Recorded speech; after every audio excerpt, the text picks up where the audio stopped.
importante deixar isso muito claro, não foi a juíza que determinou nada, né? E até onde eu sei, eu não tenho detalhes desse caso, acompanhei como todo mundo nos noticiários, ela não foi absolvida, ela foi condenada, mas não pelo assassinato, né? Ela foi condenada por omissão. E o perdão, entre aspas, é no sentido de que ela já cumpriu a pena, porque está em prisão preventiva e tudo mais. Se o julgamento foi correto ou não, não sei, não acompanhei o julgamento, não tenho detalhes a esse respeito. Então ela foi condenada, mas não pelo mesmo crime de quem efetivamente executou o assassinato, né? Então o primeiro aspecto é esse. O segundo, eu acho bastante curioso.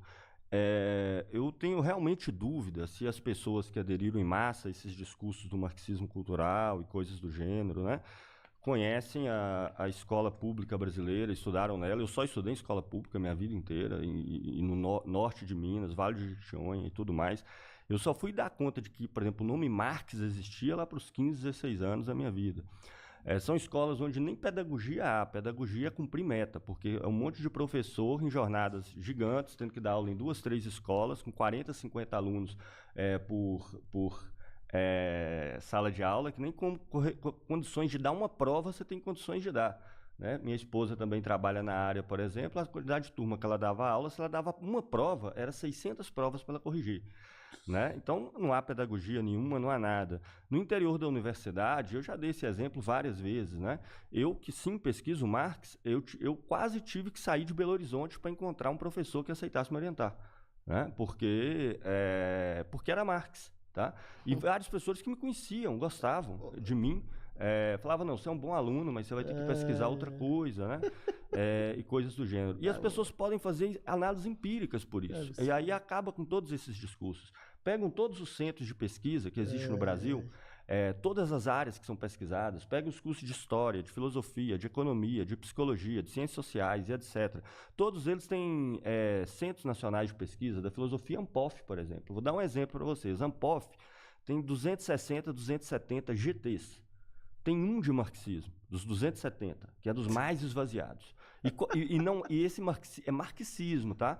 Envolve todos os adendos aí. O Gramsci, que o Olavo... Essa questão foi o Olavo que criou no Brasil, eu acompanhei esse trem quase que em tempo real, né? Ele fez uma adaptação brasileira para o caso americano. Porque nos Estados Unidos, vários guetos americanos, que hoje ganharam muita projeção, mas que nos anos 70, 80 eram guetos, defendiam essas teorias para os Estados Unidos. Pelo fato de que, no pós-guerra, vários professores da Europa que foram perseguidos durante o período nazista, essa coisa toda, mudaram para os Estados Unidos, de várias áreas. Einstein, por exemplo, saiu da Alemanha e vai para os Estados Unidos. E, dentre eles, uma turma que trabalhava na Universidade de Frankfurt, que era o Adorno e o Horkheimer, foram para os Estados Unidos e trabalharam lá até o final da vida, nos anos 60. Né? Então, eles pegaram o fato de que esses autores existiam lá, cujos livros tinham pouquíssimas edições dentro dos Estados Unidos, eram relativamente pouco conhecidos, e começaram a criar teorias malucas que tudo que acontecia na cultura americana era uma grande conspiração de um marxismo cultural, cuja escola de Frankfurt era o grande articulador ali por trás, sendo que eles sequer marxistas eram, não eram anti-marxistas, mas sequer marxistas eram bastante ecléticos, na verdade, tinham uma visão própria, que usava Nietzsche, Kant, várias coisas, nem tinha projeto de poder, nem de governo, nem nada. O Olavo tentou, nos anos 90, adaptar isso ao Brasil. Só que a escola de Frankfurt aqui ia colar muito mal, porque eles quase não eram estudados no Brasil na época. Hoje até tem uns grupinhos, bem minoritários, mas tem. Mas na época você podia pegar os periódicos, os livros, artigos, não tinha nada sobre isso no Brasil. Então ele falou, quem que tem aqui no Brasil que dá para ser adaptado para esse discurso norte-americano? Era o Gramsci, que tinha umas 3 ou 4 pessoas, que eu conheço até o nome delas, né? Carlos Nelson Coutinho, Zé Paulo Neto, que eram divulgadores de Gramsci no Brasil. Haviam publicado alguns livros pela editora Civilização Brasileira.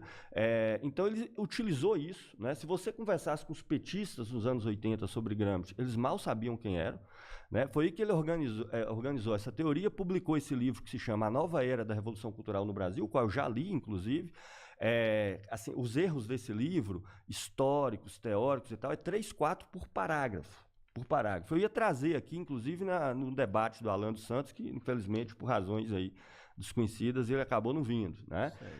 Então, isso é um fake, não corresponde ao que é os conteúdos da Universidade Brasileira, que são profundamente antimarxistas desde sempre, e é de fato uma questão que foi aí bombardeada por redes sociais, engalfanhada aí pelo Olavo desde uns 20 anos atrás até hoje. Quanto tempo eu tenho? 3 minutos, Adriles. 3 minutos exatos? Olha, dizer que não existe uma cooptação, uma hegemonia, não digo nem domínio, uma hegemonia de um marxismo real e cultural dentro das universidades brasileiras é piada. É piada. Eu fiz PUC, por exemplo, te dou um exemplo visceral meu. Eu li toda a Escola de Frankfurt. Eu li todos os autores marxistas, li todos os autores trotskistas. Não me foi ofertado um autor liberal. Essa é a realidade total, absoluta e restrita de 99% das universidades públicas e privadas no país. O Antônio Gramsci, que preconizava uma revolução cultural, ela se deu concretamente aqui. O meu problema, a minha crítica é maior. Porque a universidade produz uma produção intelectual e dentro do judiciário. E aí a gente tem exemplos que abundam, Gustavo. Pelo amor de Deus. O Ministério Público virou um órgão de perseguição. Entendeu? Tem uma líder feminista que é processada por transfobia e racismo, porque eventualmente disse que a Erika Hilton não era uma mulher biológica, que ela se colocava no lugar de mulher e ela era um homem biológico, ela não tinha os direitos naturais de uma mulher. Você teve um processo da Cláudia Leite, vou te dar exemplos concretos, tá? Que foi processada, está sendo perseguida pelo Ministério Público com uma indenização de 10 milhões de reais, porque ela tirou o nome de um orixá, de um candomblé, e substituiu por Jeshua, por Jesus, e ela está sendo processada por racismo religioso. Como esses, há outros vários, abundam outros assuntos. Qualquer coisa que você diga, uma piada, uma contestação a uma pessoa negra, você é considerado como racista, qualquer coisa é considerado como homofobia. Isso é a Escola de Frankfurt na veia, meu amigo. O pessoal da Escola de Frankfurt percebeu que o marxismo real, esse do patrão empregado, tinha dado com os burros na água. Como eu disse, o capitalismo arrancou as pessoas da miséria. Só na Revolução Industrial, 90% das pessoas começaram na Revolução Industrial na miséria. Depois, um século depois, eram 10%. Acabou. O socialismo real político socialista, deu com os burros na água. Além de ser estilos ditatoriais, do ponto de vista de economia, eles não fragaram. Então você tem toda uma construção, uma apropriação da cultura, dos meios de educação, dos meios culturais, dos meios artísticos e dos meios judiciários de perseguição a pessoas, porque exatamente esse identitarismo é para colocar negros, gays, homossexuais, mulheres no lugar de vítima, poder livremente massacrar. Quanto ao julgamento, que esse é uma epítome clara, a proferição do julgamento dessa juíza foi claro. O patriarcado não deixaria que um homem fosse julgado. Essa mulher, ela foi omissa. O homem dela, o namorado dela, agredia, torturava, batia. Ela omitiu o socorro ao filho. Ela via o filho sendo espancado. Tem depoimento de babá. Ela mentiu que o menino tinha caído da cama. E por um feminismo histérico, que é parte dessa cultura universitária que está incrustada no judiciário brasileiro, por causa desse marxismo cultural, uma monstruosa mulher, assassina do próprio filho, foi absolvida. Isso é só um exemplo. Machado, 2 minutos, se você quiser comentar aí, fique à vontade. Você, apenas você, criando o seu app. Na Base 44. Perfeito.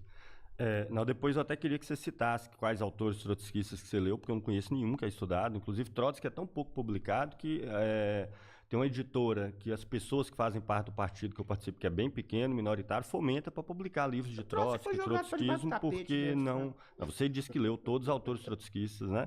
Eu queria entender... Não, você falou trotskista, só voltar Falei aí. também Mas vamos lá. E também eu queria entender onde é na Escola de Frankfurt que fala de todas essas coisas que você falou. Na primeira Escola de Frankfurt é um nome para alguns autores, né? Adorno, Horkheimer, fala inclusive de temas extremamente abstratos, dialética do esclarecimento,